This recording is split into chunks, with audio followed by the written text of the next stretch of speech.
Hello friends, welcome to sleepy classes. जैसा कि आप लोग जानते हैं कि स्लीपी क्लासेस 7 फेब को होने वाले सीडीएस एग्ज़ाम के लिए last minute preparation videos release कर रहा है।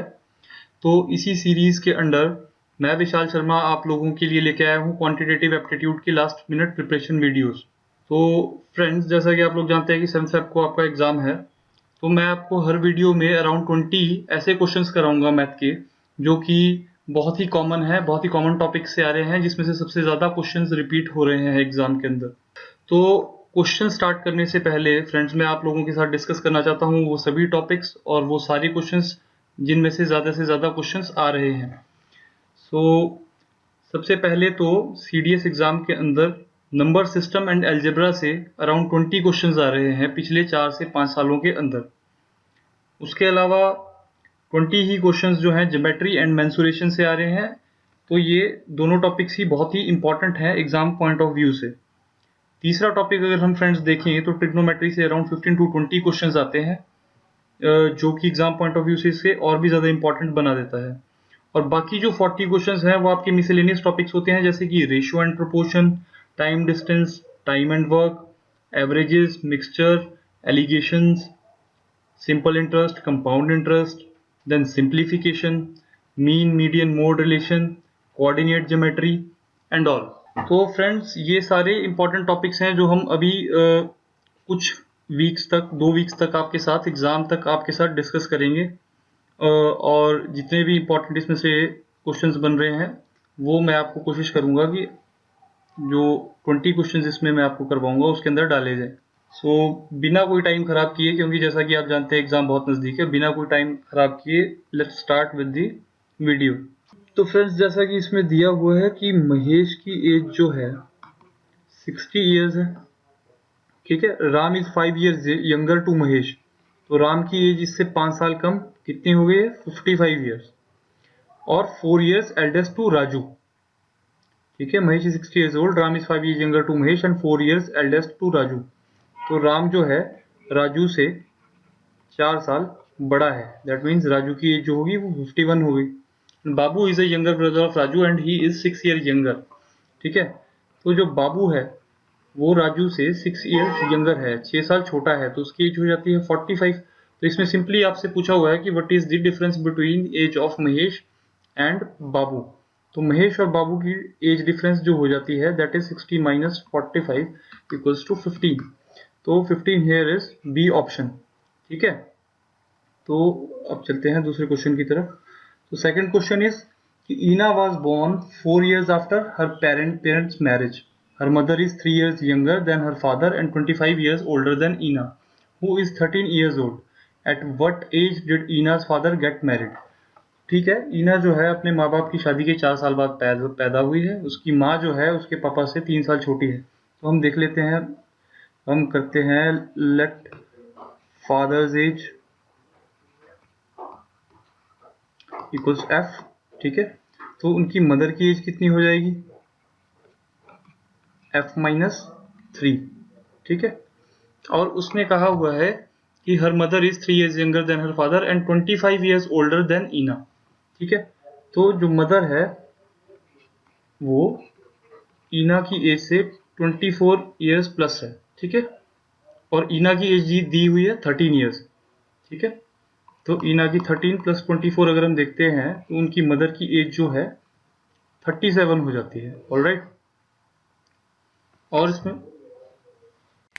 ठीक है फ्रेंड्स, तो मदर की एज जो है वो 37 आ गई है।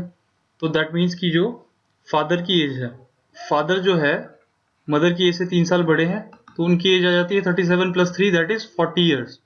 ऑलराइट, और ईना जो है उसकी 13 ईयर एज है और 4 साल उनकी मैरिज के बाद वो पैदा हुई है, ठीक है। तो ईना जब पैदा हुई होगी तो फादर की एज कितनी होगी? ईना जब पैदा हुई होगी तो फादर की एज होगी 40 माइनस 13 दैट इज 27, ठीक है। तो फ्रेंड्स, हम लोगों के पास फादर की एज जिस टाइम पे ईना पैदा हुई वो आ चुकी है 27 ईयर्स। तो अब हम देखेंगे कि उसकी एज मैरिज के टाइम पे कितनी थी। मैरिज हुई थी 4 ईयर्स पहले, तो at the time of marriage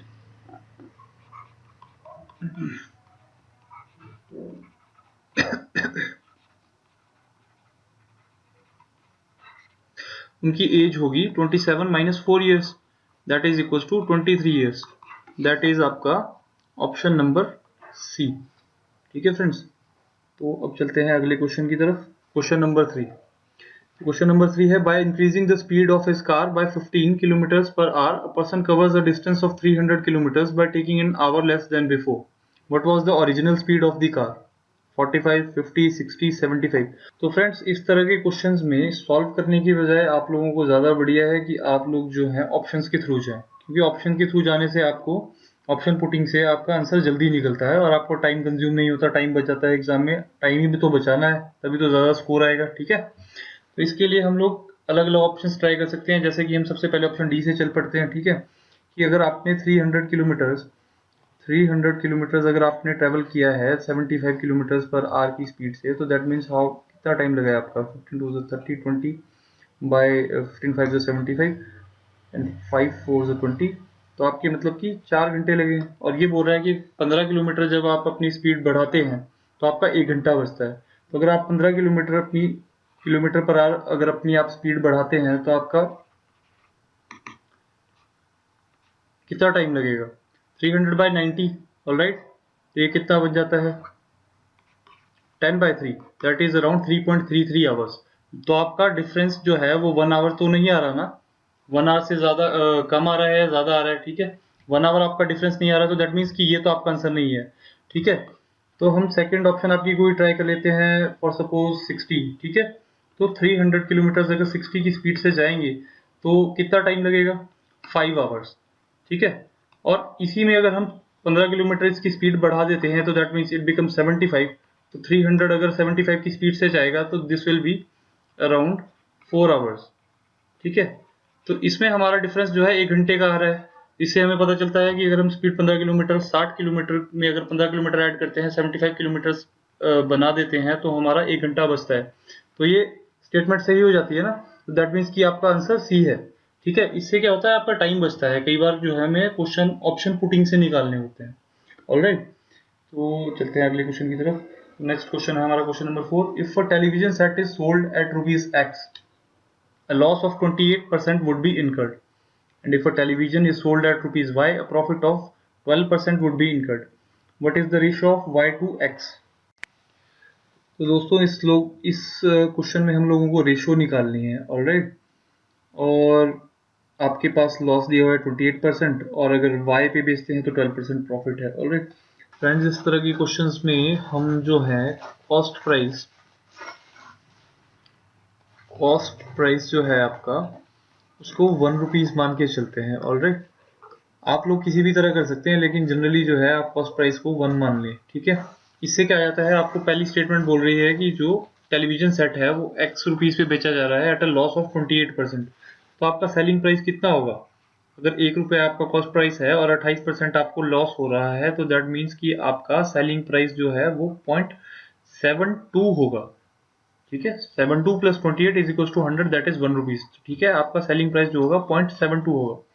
उसी तरह वो दूसरी स्टेटमेंट में बोल रहा है, if the television is sold at rupees Y, a profit of 12% would be incurred. तो अगर आपका कॉस्ट प्राइस 1 है तो सेलिंग प्राइस सेकंड केस में आपका सेलिंग प्राइस जो है दैट विल बी 1.12, क्योंकि 12% आपका प्रॉफिट हो रहा है। और इन दोनों में बस आपको ये y और x की रेशो बतानी है। ठीक है, तो क्या होगी रेशो? आपकी रेशो जो है वो होगी 1.12 डिवाइडेड बाय 0.72। ठीक है, तो ये कितना होगा? 36, 56, ठीक है, 28, 18, 9 एंड 14। तो दिस विल बी, इससे ज़्यादा तो नहीं ना कटेगा, दिस विल बी 14:9 है ऑप्शन में। तो ये देखिए ऑप्शन नंबर आपका डी है। ठीक है, सो सिंपल। क्वेश्चन में देखिए फ्रेंड्स, आप लोगों को करना है एग्जाम के अंदर, सबसे आपको आसान क्वेश्चन उठाने हैं, टफ क्वेश्चन नहीं करने हैं।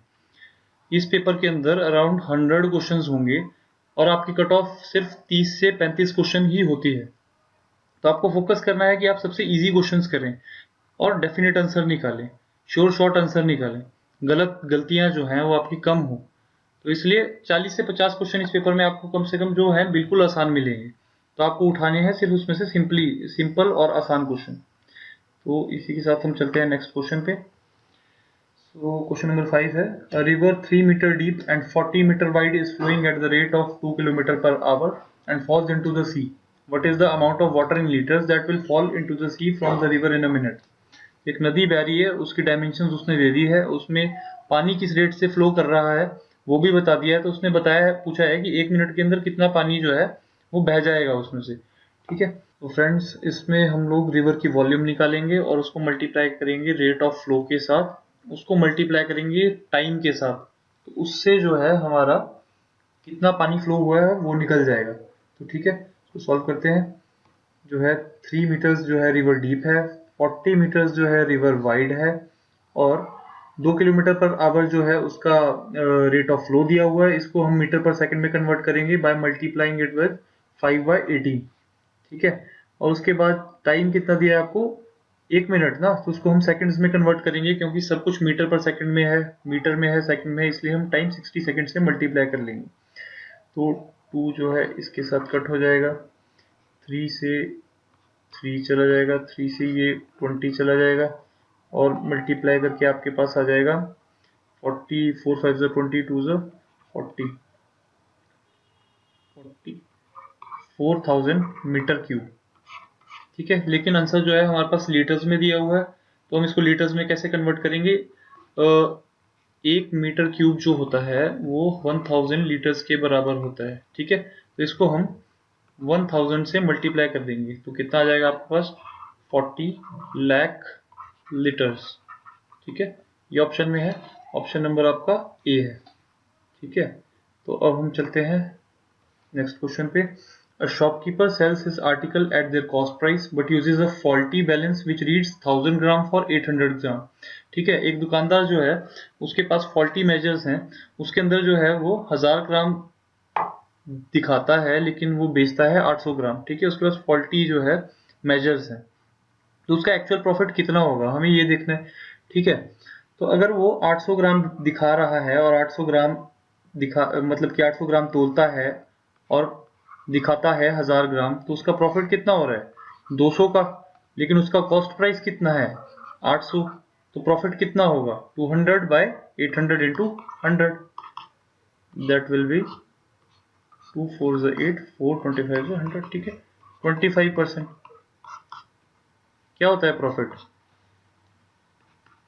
प्रॉफिट परसेंट आपका होता है profit upon cost price into 100। ठीक है, तो यही फॉर्मूला हमने अप्लाई किया है यहाँ पे। 800 जो है उसका कॉस्ट प्राइस है, एक्चुअल में वो दिखा 800 रहा है लेकिन बेच जो है 1000 रहा है, चार्ज कर रहा है 1000 रुपए। ठीक है, बेच रहा है 800, तो 200 का प्रॉफिट कमा रहा है कितने पे, 800 पे, जो उसका कॉस्ट प्राइस है। ठीक है, जितना उसका खर्चा हुआ है उसको डिवाइड कर दोगे, आपके पास प्रॉफिट आ जाएगा। 25% जो है आपका ऑप्शन नंबर बी है। ठीक है, आसान से क्वेश्चन है ना, देखिए इसमें आसानी क्वेश्चन आते हैं यूपीएससी में, आपको वही चूज करने हैं। ठीक है, तो हम चलते हैं नेक्स्ट क्वेश्चन की तरफ। Question number 7, what is the least value of 9 sign square theta. ठीक है, ये दोस्तों गलती से यहाँ पे मिसप्रिंट हो गया है, शायद साइन स्क्वायर थीटा लिखना था, ये 9 sign square theta plus 16 cos square theta है, ये एडिटिंग की प्रॉब्लम है शायद इसमें। तो इसकी हमें लीस्ट वैल्यू निकालनी है। ठीक है, तो हम इसको किस तरह सॉल्व करेंगे। ठीक है, इसमें दो टर्म्स दिए हुए हैं आपका, साइन स्क्वायर थीटा और कॉस स्क्वायर थीटा, तो हम इसको सिर्फ एक ही टर्म में ले जाएंगे, हम साइन स्क्वायर थीटा को कॉस स्क्वायर थीटा बना लेंगे। तो आप लोगों को फॉर्मूला बताता हूँ मैं। ठीक है, सबसे इजी है, आप सभी लोगों को पता ही होगा, sine square theta plus cos square theta की वैल्यू जो होती है वो 1 होती है। ठीक है, तो अगर हमें साइन को कॉस में कन्वर्ट करना है तो कितना होगा, sine square theta equals to 1 minus cos square theta. तो वैल्यू हम यहाँ पे पुट कर देते हैं उस इक्वेशन में, ये क्या आ जाएगा आपके पास। ठीक है, इसमें हमारे पास आ जाएगा 9 into 1 minus cos square theta plus 16 cos square theta, 9 minus 9 cos square theta plus 16 cos square theta, ये कितना हो जाएगा आपका 9 प्लस 7 कॉस स्क्वायर थीटा। ठीक है, अब यहाँ हमसे पूछा हुआ है लीस्ट वैल्यू, तो कॉस स्क्वायर की लीस्ट वैल्यू कितनी होती है, cos 0 डिग्री कितना होता है? नहीं पता, cos 0 डिग्री होता है। तो ठीक है, cos की लीस्ट वैल्यू क्या होगी? cos की सबसे कम वैल्यू कितनी होती है? cos 90 जो होता है वो 0 होता है।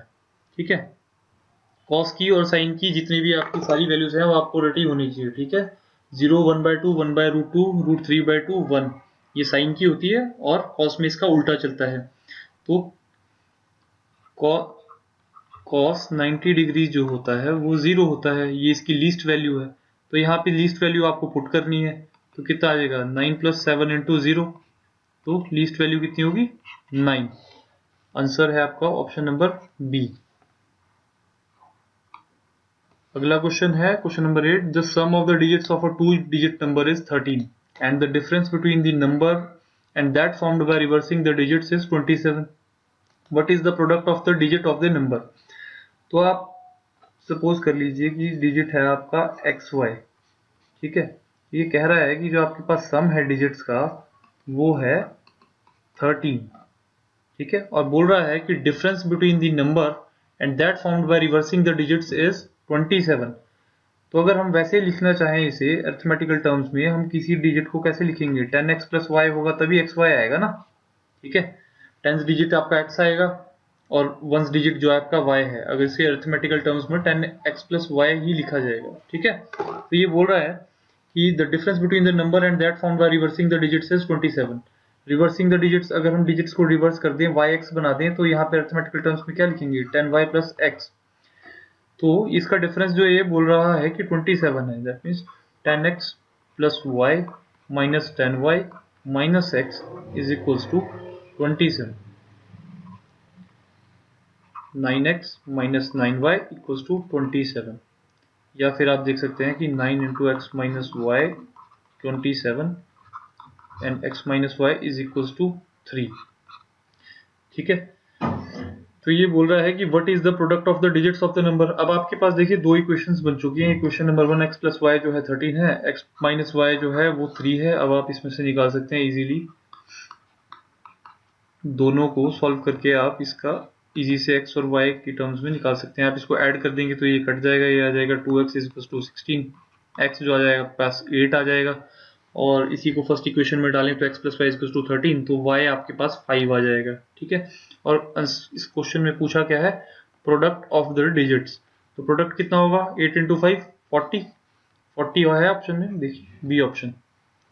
तो इजी है दोस्तों क्वेश्चन, कुछ नहीं, आपको चूज करने पे डिपेंड करता है कि आप कौन से क्वेश्चंस चूज करते हैं। Next question, question number 9। The two sides of a triangle are 40 cm and 41 cm. If the perimeter of the triangle is 90 cm, what is the area?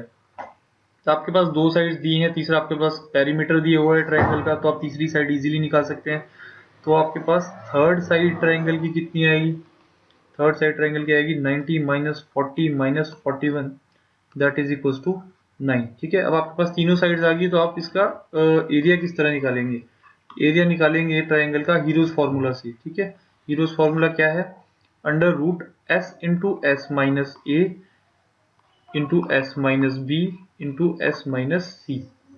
ठीक है, इसमें ए बी सी जो है वो ट्राइंगल की तीनों साइड्स हैं, और s क्या है?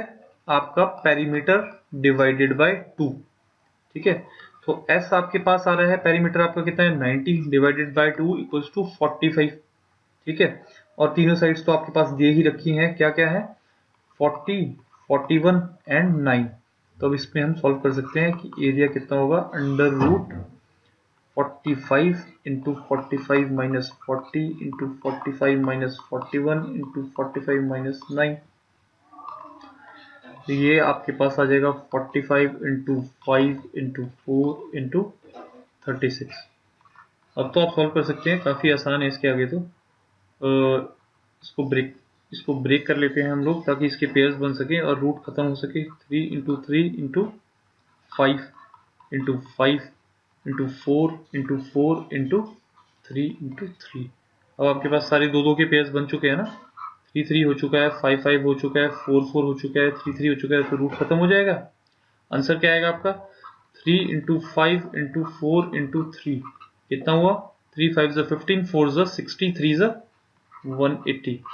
तो आपका आंसर यहाँ पे आ रहा है answer number option number D. तो चलते हैं हम नेक्स्ट क्वेश्चन की तरफ। Question number 10, how many solid lead balls each of diameter 2 millimeters can be made from a solid lead ball of radius 8 centimeters। ठीक है, इसने पूछा है आपके पास एक सॉलिड लीड बॉल है जिसका डायमीटर 2 मिलीमीटर है, जो कि आपको बनानी है छोटी, फ्रॉम एक सॉलिड बॉल से जिसका रेडियस 8 सेंटीमीटर है। अब इसमें क्वेश्चन बारीकी से पढ़ना दोस्तों, कई बार गलतियां हो जाती हैं हम लोगों से। यहाँ पे रेडियस 8 सेंटीमीटर दिया हुआ है जिससे आपको बनाना है, और जो बनाना है उसका डायमीटर दिया गया है। तो डायमीटर को पहले तो आप रेडियस में चेंज करेंगे, तो इसका रेडियस जो है वो आएगा 1 मिलीमीटर। और देखिए ऑप्शंस में यूनिट्स भी डिफरेंट है, एक जगह आपको सेंटीमीटर दिया गया है, दूसरी जगह आपको मिलीमीटर दिया गया है, तो आपको ये भी चेंज करना होगा। ठीक है, बाकी आप लोग तो जानते ही होंगे कि 1 सेंटीमीटर के अंदर 10 मिलीमीटर होते हैं। ठीक है, तो रेडियस कितना होगा यहाँ पे उसके हिसाब से 0.1 मिलीमीटर, क्योंकि हम इसको 10 से डिवाइड कर देंगे, 0.1 सेंटीमीटर सॉरी, तो 0.1 सेंटीमीटर जो है रेडियस होगा। अब इसके अंदर हम फॉर्मूला लगाएंगे। तो स्फीयर की वॉल्यूम कितनी होती है, बॉल्स जो है वो स्फेरिकल शेप में होते हैं, तो स्फीयर की वॉल्यूम जो है दोस्तों वो होता है, बहुत इंपॉर्टेंट है, इसे ध्यान से देखना आप लोग, क्योंकि ज्योमेट्री और मेंसुरेशन सबसे ज्यादा आता है इसमें, 20 to 25 क्वेश्चन जो है वो इसमें से रहते हैं। तो स्फीयर की वॉल्यूम होती है 4/3 पाई आर क्यूब। ठीक है, तो हम यहाँ पे वॉल्यूम जो है, अब इसमें आप देख सकते हैं कि जो बड़े स्फीयर की वॉल्यूम होगी वो छोटे स्फीयर्स की ऐड की हुई वॉल्यूम के बराबर होगी। तो यही हमें करना है इसमें। ठीक है, तो बड़े वाले स्फीयर की वॉल्यूम होगी 4/3 pi r cube equals to x into 4/3 pi r cube, capital r cube. यहाँ पे हम x ले रहे हैं क्योंकि बड़े स्फीयर से कई सारी बॉल्स बनेंगी और x ही हमें इसमें निकालना है। ठीक है, 4/3 पाई आपस में कैंसिल हो जाएंगे। यहाँ पे जो आर क्यूब है, ये बड़े वाले क्यूब का रेडियस है, ये कितना होगा 8 इंटू 8 इंटू 8, और छोटे वाले क्यूब का रेडियस x इंटू ये आ गया आपका 0.1 सेंटीमीटर, तो ये कितना होगा 0.1 इंटू 0.1 इंटू 0.1। ठीक है, तो x कितना हो जाएगा आपका, यहाँ अगर हम 1 का पॉइंट हटाएंगे तो यहाँ पे 80 बन जाएगा ये सारा। ठीक है, 80 इंटू 80 इंटू 80, 8 का क्यूब कितना है। क्यूब्स और स्क्वायर्स तो आप लोग ध्यान से रट लीजिएगा, क्योंकि ये बहुत इंपॉर्टेंट होते हैं। अगर आपको क्वेश्चन जो है वो एक स्पीड में सॉल्व करने हैं, तो स्क्वायर्स और क्यूब्स तो आपको बिल्कुल मुंह ज़बानी रटे हुए होने चाहिए। तो 8 का क्यूब कितना होता है 512, और आपका आंसर आ जाता है 5,12,000। यह है आपका ऑप्शन नंबर डी। तो चलते हैं नेक्स्ट क्वेश्चन की तरफ। ये है question number 11। 3 persons start a business with capitals in the ratio 1/3:1/4:1/5. The first person withdraws half his capital after 4 months. What is his share of profit if the business fetches an annual profit of rupees 96,800? तो इसमें जो है हमें total profit दिया हुआ है, दिखाया हुआ है कि 3 लोग पार्टनरशिप में एंटर कर रहे हैं। अब हमें निकालना है क्या है इसमें, एक्चुअल में इसका ए का हिस्सा निकालना है हम लोगों को। इसके लिए हमें देखना होगा कि इसकी कैपिटल जो है वो 12 के 12 महीने बराबर रही है, नहीं। इसमें दिया है कि उसने 4 महीने बाद अपनी आधी कैपिटल विड्रॉ कर दी है, इसलिए हमें पहले तीनों का पूरा हिस्सा निकालना पड़ेगा कि इनकी कितनी कैपिटल जो है 12 के 12 महीने लगी रही। उसके लिए सबसे पहले रेशो को सिंप्लीफाई कर लेते हैं हम लोग। यहाँ पे रेशो दी हुई है 1/3:1/4:1/5। तो कभी भी इस तरह की रेशो दी गई हो दोस्तों, तो उसको सिंप्लीफाई करने के लिए डिनोमिनेटर खत्म करना होता है। उसके लिए हम क्या करेंगे, डिनोमिनेटर का एलसीएम ले लेंगे। तो आपके डिनोमिनेटर का एलसीएम कितना होगा 3 into 4 into 5, that is equal to 4 5 23 60। अब इस एलसीएम को हम इस रेशो के साथ, सारी रेशोज के साथ मल्टीप्लाई करेंगे, तो जो हमारे पास बचेगी वो सिंप्लीफाइड रेशो होगी। ये कितना आया 20:4 15 60 एंड 5 12 60। तो ये हमारे पास सिंप्लीफाइड रेशो आ गई है दोस्तों 20:15:12। इस रेशो में इन्होंने इन्वेस्ट किया था, लेकिन जो है पहले बंदे ने जो है 4 महीने के बाद अपनी आधी कैपिटल निकाल ली है। तो इसका मतलब जो है इसकी जो भी इन्वेस्टमेंट होगी वो होगी 20x के बराबर, इसकी 15x के बराबर, इसकी 12x के बराबर, लेकिन हम x को नहीं ले रहे हैं क्योंकि वो वैसे भी कॉमन टर्म है। ठीक है, और हमें यहाँ पे रेशो ही निकालनी है। तो 20 जो है इसके 20 रुपए जो है वो 4 महीने के लिए लगे हैं, उसके अलावा इसने अपनी आधी कैपिटल निकाल दी है, तो बाकी 8 महीनों के लिए इसके 10 रुपए लगे हैं। तो हम सेकंड पार्टनर का ले लेते हैं, इसके 15 रुपए जो है वो 12 के 12 महीने के लिए लगे हैं। ठीक है, तीसरे का ले लेते हैं, तो इसके 12 रुपए जो है वो 12 के 12 महीने के लिए लगे। तो आपके पास टोटल कितना आ गया, 22 24 80 एंड 10 8 80। टोटल यहाँ पे आ गया आपका 160। ये आ गया आपका 15 इंटू 12 इक्वल्स टू 180। यहाँ पे आ रहा है आपका 144। ठीक है, तो ये आपकी रेशो आ रही है। इसमें कुछ कॉमन आ रहा है, काट सकते हैं, तो आप काट सकते हैं। तो हम इसको काट देते हैं। ये आ जाएगा आपका 4 into 40। 440 is 160 and 4 4 is 16, 4 5 is 20, 45, 4 3 is 12, 2 4 4 6। तो ये आपकी सिंप्लीफाइड रेशो आ गई है 40:45:36। ये आपकी रेशो है फाइनल, जो इनकी प्रॉफिट शेयरिंग रेशो होगी। इसको हम क्या बोलते हैं, प्रॉफिट शेयरिंग रेशो। ठीक है, इसमें इसने पूछा हुआ है कि first person withdraws what is his share of profit if the business fetches an profit of 96,800। तो ये पहले ही बंदे की रेशो पहले ही बंदे का हिस्सा पूछ रहा है। तो कितनी इसकी रेशो है, 40। टोटल कितनी हो रही है आपके पास, 85 प्लस 36 कितना हो रहा है, 8 and 4 12, 121 मल्टीप्लाइड बाय 96,800। इसको हम कैंसिल आउट कर देंगे, 121 इंटू 800, राइट। 8 1 8 8 2 16, all right. ठीक है, 121 800 से काटेगा तो ये आ जाएगा आपका 800 into 40 that is equal to 32,000। तो यहाँ पे ऑप्शन नंबर आपका आ रहा है ए। ठीक है, ये थोड़ा सा देखने वाला है। इस क्वेश्चन को आप पॉज करके भी देख सकते हैं कि आपने रेशो को सिंप्लीफाई किस तरह से करना है और आपने जो है हर एक पार्टनर का हिस्सा किस तरह निकालना है। उसकी जितनी भी कैपिटल जितने टाइम के लिए लगी है उसको आपने निकालना है और अलग अलग पार्ट्स में ऐड करना है। ठीक है, अगर 4 महीने बाद उसने कुछ विड्रॉ कर दिया है या ऐड कर दिया है तो उसी हिसाब से, अगर यहाँ पर कहा गया होता है कि उसने अपनी कैपिटल 4 मंथ्स के बाद डबल कर दी है, तो यहाँ पे हम 20 की जगह 40 कर देते, 40 इंटू 8 हो जाता। ठीक है, तो इस चीज का ध्यान रखिएगा दोस्तों।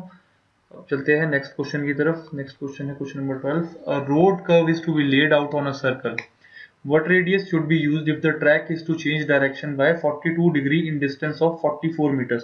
देखिए बहुत ही अच्छा क्वेश्चन है, सोचने वाला है। एक बार अपनी इमेजिनेशन भी लगानी चाहिए ऐसे क्वेश्चंस में कि ये पूछना क्या चाह रहा है। ये बोल रहा है कि एक रोड कर्व है, एक सर्कल से बनाना है। कैसा होता है रोड, ठीक है, जैसे कि आप कर्व निकाल रहे हैं, यहाँ से कोई रोड आ रहा है, इस तरह से जा रहा है, तो ये बोल रहा है कि ये यहाँ पे कर्व लेना है आपने। ठीक है, और उसके अंदर बोल रहा है कि in a distance of 44 metres, 42 degree in a distance of 42 metres. तो मतलब कि ये कर्व का, इस कर्व का जो डिस्टेंस है ये 44 मीटर्स है। ठीक है, और इसके बीच में जो आपका एंगल बन रहा है दैट इज 42 डिग्रीज। ये वैसे तो मैंने ज्यादा बना दिया है लेकिन ये 42 डिग्रीज कह रहा है, तो ठीक है 42 डिग्रीज। तो अभी आपसे पूछ रहा है कि इसमें कितना रेडियस लगेगा अगर हम 42 डिग्रीज एंगल पे 44 मीटर्स डिस्टेंस कवर करना चाहते हैं। तो ये सिंपल क्वेश्चन है, इसमें बस आपको अपनी इमेजिनेशन दौड़ानी होती है और डायग्राम बनानी होती है। क्वेश्चन तो कुछ भी नहीं है। ठीक है, इसमें आप जानते ही हैं कि डिस्टेंस क्या होता है, 2 पाई आर थीटा बाय 360 डिग्री। ठीक है, एक आर्क का ये होता क्या है, आर्क की लेंथ होती है। ठीक है, आर्क की लेंथ होती है 2 पाई आर थीटा बाय 360 डिग्री। अब इसमें आपके पास दो चीजें दी हुई है, आपको रेडियस निकालना है। तो 2 इंटू 22/7 इंटू रेडियस आपको निकालना है। थीटा आपके पास 42 डिग्रीज दिया गया है और आर्क की लेंथ आपके पास 44 मीटर्स दी गई है। ठीक है, तो ये आ गया आपके पास 44, ये सारा कैंसिल आउट हो गया है। 7 6 42 एंड 6 इंटू 60, तो आपके पास रेडियस जो आ गया है वो 60 मीटर आ गया है। ऑप्शन नंबर आपका ए है। ठीक है, तो इजी है, बस आपको अपनी इमेजिनेशन दौड़ानी है। इसमें जितनी जल्दी आप क्वेश्चन अंडरस्टैंड कर लेंगे आप लोग, उतनी ही जल्दी आंसर आ जाएगा। क्वेश्चन आपने इजी ही चूज करना है और ये बहुत ही इजी होते हैं, बस थोड़ा सा आपको ध्यान देना है कि आप इजी क्वेश्चन पिक करें। तो अब चलते हैं नेक्स्ट क्वेश्चन की तरफ। Question number 13। The simple interest on a certain term is 1/4 of the sum. If the number of years and the rate of annual interest are numerically equal, then the number of years is। बड़ा ही simple question है, simple interest का question है। ये पूछ रहा है कि simple interest जो है एक प्रिंसिपल के ऊपर 1/4 है सम का। तो सम हम ले लेते हैं प्रिंसिपल पी, और ये बोल रहा है कि सिंपल इंटरेस्ट जो है इज इक्वल टू 1/4 p। ठीक है, और ये कह रहा है कि नंबर ऑफ ईयर्स जो हैं and the rate of annual interest are numerically equal. तो आर इक्वल्स टू टी बोल रहा है। ठीक है, और नंबर ऑफ ईयर्स निकालने हैं, मतलब कि टी निकालना है आप लोगों को। ठीक है, अब इसको सिंपल इंटरेस्ट के फॉर्मूले में लगा दीजिए कि S I is equal to P into R into T by 100। ठीक है, तो सिंपल इंटरेस्ट आपके पास दिया गया है 1/4p। पी आप पी ही रहने दीजिए, आर एंड टी को आपको इक्वल दिया है, तो आप आर लेना चाहते हैं तो आर ले लीजिए, टी लेना चाहते हैं टी ले लीजिए। लेकिन मैं टी ले लेता हूँ क्योंकि यहाँ पे टाइम पूछा गया है।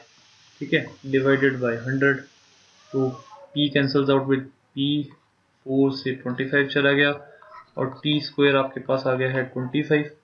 ठीक है, टाइम कितना बना आपका √25, that is equal two plus minus 5। Minus में तो टाइम हो नहीं सकता, तो इसका मतलब 5 ईयर्स। ठीक है, 5 ईयर्स है हमारा ऑप्शन नंबर डी। तो चलते हैं नेक्स्ट क्वेश्चन की तरफ। Question number 14, if the h, c, v are respectively the height, curved surface area and volume of a cone, then 3 pi vh cube plus 9 v cube। इसमें भी दोस्तों थोड़ी सी problem है, मैं इसे दोबारा से लिख देता हूँ, थोड़ा सा टाइपिंग एरर है। ये आपसे पूछा है 3 pi v h cube plus 9 v cube, इसकी वैल्यू कितनी होगी सी और एच की टर्म्स में, ये पूछा हुआ है। एच आपके पास दिया हुआ है हाइट। ठीक है, आपकी हाइट जो है वो एच है। कर्व्ड सरफेस एरिया, तो इसमें कर्व्ड सरफेस एरिया जो है, कर्व्ड सरफेस एरिया कोन का जो है कितना होता है, कोन का कर्व्ड सरफेस एरिया कितना होता है, कर्व्ड सरफेस एरिया कितना होता है कोन का, पाई आर एल। ठीक है, इसमें आर जो है आपका रेडियस होता है, एल जो है आपकी स्लांट हाइट होती है। ठीक है, ये देखो आपका, मैं बना के दिखा देता हूँ आप लोगों को। ये आपका कोन है, तो कोन का जो है इन्होंने curved surface area, curved surface area क्या होता है, ये वाला एरिया जो इसकी ये शेप है। अगर टोटल सरफेस एरिया पूछा होता है तो हम इसके बेस भी लेते हैं, लेकिन कर्व्ड सरफेस एरिया में सिर्फ बाहर का एरिया लेते हैं, तो ये आ गया आपका कर्व्ड सरफेस एरिया। इसके अंदर जो है स्लांट हाइट होती है आपकी ये, और इसकी एक्चुअल हाइट जो होती है, जो सेंटर वाली हाइट होती है ना, इसको बोलते हैं एक्चुअल हाइट। ये होता है रेडियस, ये होती है आपकी हाइट, ये होता है रेडियस, और ये होता है आपकी स्लांट हाइट। तो जब कर्व्ड सरफेस एरिया निकालना होता है तो स्लांट हाइट हमें चाहिए होती है। तो स्लांट हाइट कितनी होती है, क्योंकि यहाँ पे पाइथागोरस थ्योरम लग रही है, तो स्लांट हाइट जो होती है H square plus are square होती है। यहाँ पे हाइट तो आपको दी ही हुई है h। ठीक है, और r हम स्मॉल r ही लेते हैं। ठीक है, तो आपका कर्व्ड सरफेस एरिया कितना आ जाएगा, pi r into under root h square plus are square, और capital h square plus are square.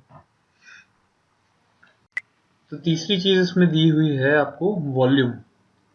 Volume जो है आपकी v दी हुई है, और वॉल्यूम कितनी होती है कोन की, 1/3 पाई आर स्क्वायर एच। इसमें फिर से h जो है आपका कैपिटल आएगा, r हम स्मॉल ही रख सकते हैं क्योंकि गिवन नहीं है। ठीक है, ये तीन चीजें आपको दी हुई है, और आपके पास एक इक्वेशन दी हुई है। तो अब हम इसको किस तरह से सॉल्व करेंगे। इक्वेशन हमें दिख रही है कि क्यूबिक सेंटीमीटर्स में क्यूब में दी हुई है।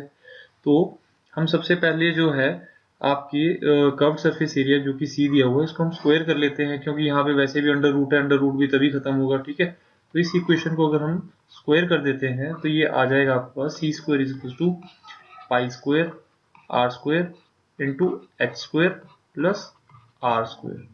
कितना आ जाएगा, pi square are square H square plus pi square and into r 4। ठीक है, इसके बाद जो है हम लोगों के पास, अगर हम इसे भी देखें तो इसको सॉल्व करेंगे तो क्या आ जाएगा आपके पास, 3v equals to pi are square H.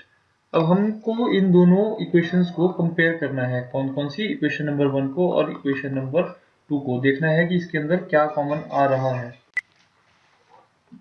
तो फ्रेंड्स, इसमें हम इन दोनों इक्वेशंस को कंपेयर करेंगे, ठीक है, और जो हमसे क्वेश्चन में पूछा गया है हम उसमें इसको पुट करेंगे, ठीक है। तो सबसे पहले आपसे पूछा हुआ था 3 पाई वी एच क्यूब। तो इसमें हम लोग देख सकते हैं कि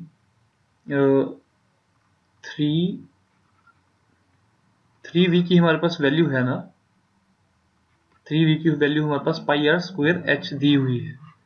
तो हम इसको वैल्यू इसमें पुट कर देंगे, pi are square h into pi h cube plus 9 v cube, ठीक है। और हमारे पास थोड़ी सी करेक्शन है, ये 9 वी क्यूब नहीं है, ये 9 वी स्क्वायर है। क्वेश्चन के अंदर जो है थोड़ी सी मिस्टेक हो गई है, इसको आप करेक्ट कर लीजिए, ये 9 वी स्क्वायर है स्टूडेंट्स, ठीक है। तो अगर हमें इसे 9 वी स्क्वायर बनाना होगा, हमारे पास वॉल्यूम दी हुई है 3 वी को, अगर 9 वी स्क्वायर बनाना होगा तो हम इसे जो है स्क्वायर करना होगा। इसको स्क्वायर करेंगे तो कितना आ जाएगा, 9 we square is equal to pi square are square and H square, ठीक है। तो अब हमें कुछ नहीं करना है, अभी हम सिर्फ वैल्यू पुट करनी है, पहले की हम कर चुके हैं, दूसरे की हम इसमें कर देंगे। ये कितना आ जाएगा आपके पास, pi square are square h four plus 9 we square है जो आपके पास, इसकी वैल्यू आ चुकी है pi square are square H square.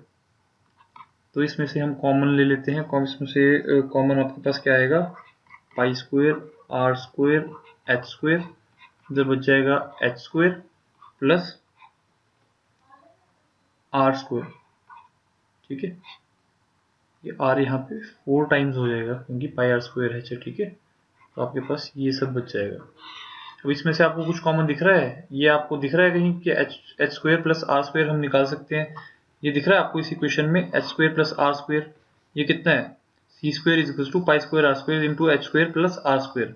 तो अगर हमें ये निकालना होगा तो क्या होगा, c square divided by pi square are square.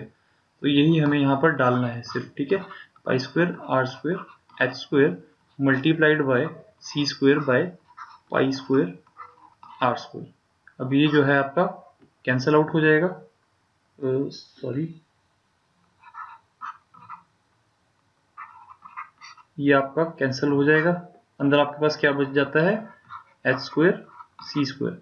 थोड़ी सी कैलकुलेशन है, थोड़ा सा कंफ्यूजिंग आपको लगेगा, थोड़ी सी स्पेस भी यहाँ पे कम है, लेकिन एट द एंड आपके पास यही आंसर आएगा। थोड़ी सी आप करेक्शन कर लीजिएगा, ये 3 pi v h cube plus 9 we square है जो आपको निकालना है। थोड़ी सी कैलकुलेशन है, लेंथी है, लेकिन एट द एंड आपका आंसर आ जाता है एच स्क्वायर सी स्क्वायर। तो आंसर आपका कौन सा बन रहा है, c square H square, option number B. तो ये इजी ही है, थोड़ी सी कैलकुलेशन लेंथी है, थोड़ा सा आपको इसमें ध्यान देना होगा। ये क्वेश्चन थोड़ा सा टफ है बाकी क्वेश्चंस के मुकाबले, तो जरूरी नहीं है कि आप इसको अटेम्प्ट करो ही।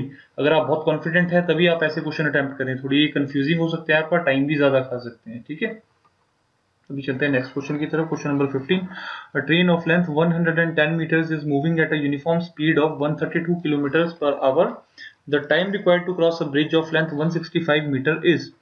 ये पूछ रहा है कि एक आपके पास ट्रेन है जिसकी लेंथ जो है 110 मीटर्स है, वो एक यूनिफॉर्म स्पीड पर चल रही है जो कि है 132 किलोमीटर्स पर आवर। पहले तो कभी भी ऐसे क्वेश्चन आए जिसमें कि आपको ट्रेन की लेंथ जो है वो मीटर्स में दी हुई है और स्पीड जो है आपको दी हुई है किलोमीटर्स पर आवर में, तो आप उसको कन्वर्ट जरूर कर लीजिए।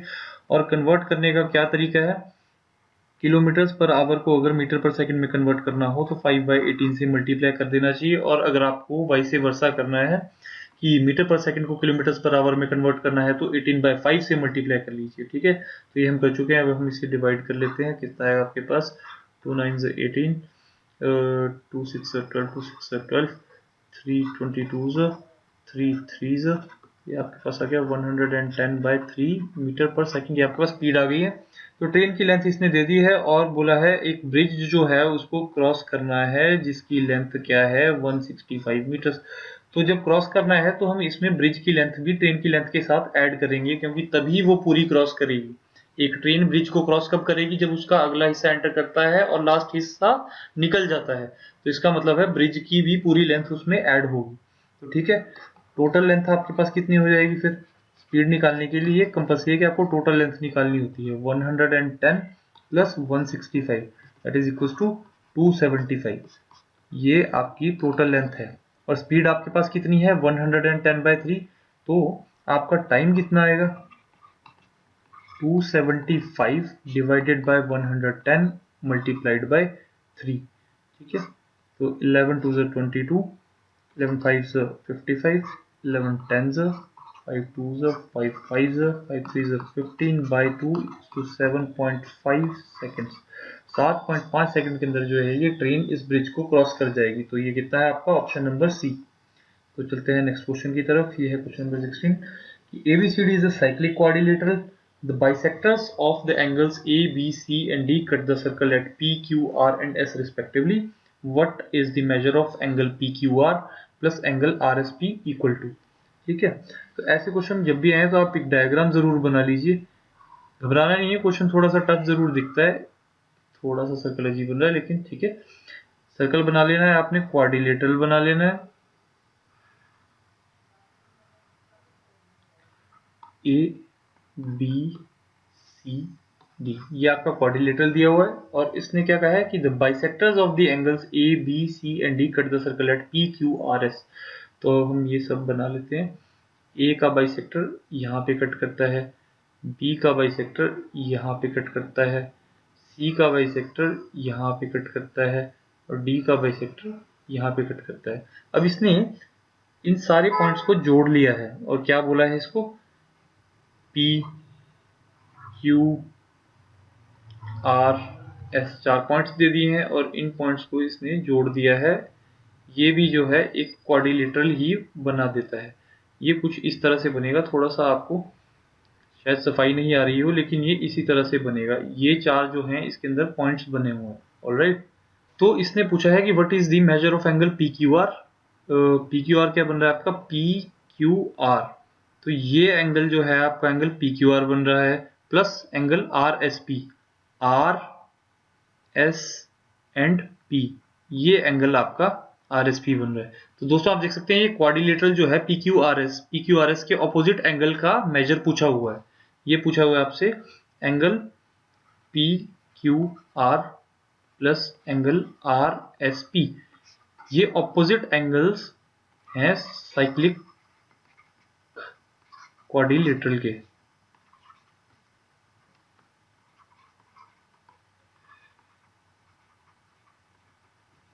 और ये थ्योरम है कि जो साइक्लिक क्वाड्रिलेटरल्स के ऑपोजिट एंगल होते हैं उनका सम जो है इज इक्वल टू 180 डिग्रीज। ये आप ध्यान में रखना, कभी भी आपके सामने ऐसा क्वेश्चन आ सकता है। स्टेटमेंट थोड़ी सी आपको उलझी हुई लगेगी लेकिन क्वेश्चन सिंपल है। वो पूछ रहा है कि साइक्लिक क्वाड्रिलेटरल्स के ऑपोजिट एंगल का सम कितना है, तो वो हमेशा कितना होता है 180 डिग्रीज। यही आपसे क्वेश्चन में पूछा हुआ है, simple.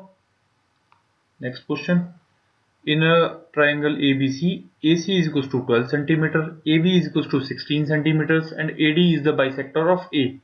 If BD is equals to 4, then what is DC equals to? ठीक है, इसका हम डायग्राम बना लेते हैं। ये पूछ रहा है A B C, ठीक है। इसने मेजरमेंट दी हुई है, AB जो है 16 सेंटीमीटर्स है और AC जो है आपका 12 सेंटीमीटर्स है। ठीक है, AD जो है एंगल A का बाइसेक्टर है, मतलब कि ये एंगल और ये एंगल बराबर है। ठीक है, AD बाइसेक्टर है और ये बोल रहा है कि BD जो है आपके पास 4 सेंटीमीटर्स है।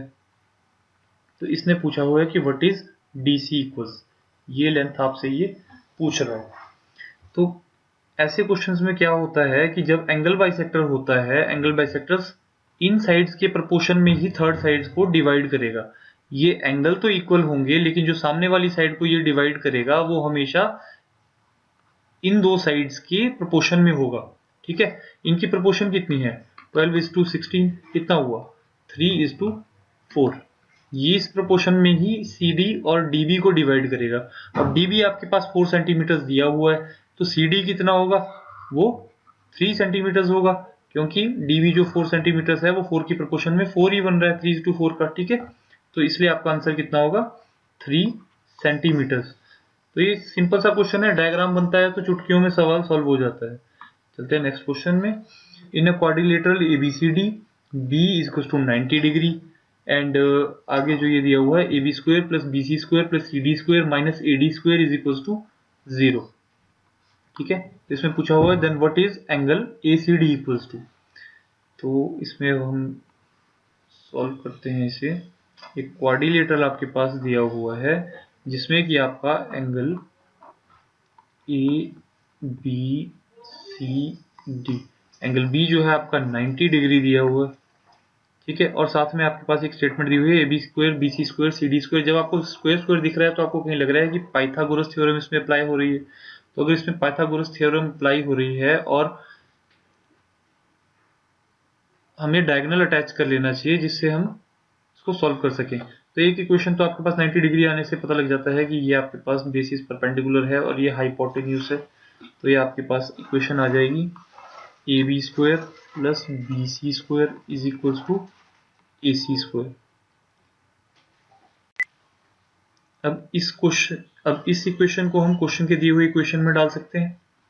ठीक है, इस इक्वेशन को हम इस इक्वेशन में पुट कर सकते हैं। क्या आ जाएगा आपके पास AC square plus CD square minus AD square equal to 0 और AC square plus CD square is equal to AD square.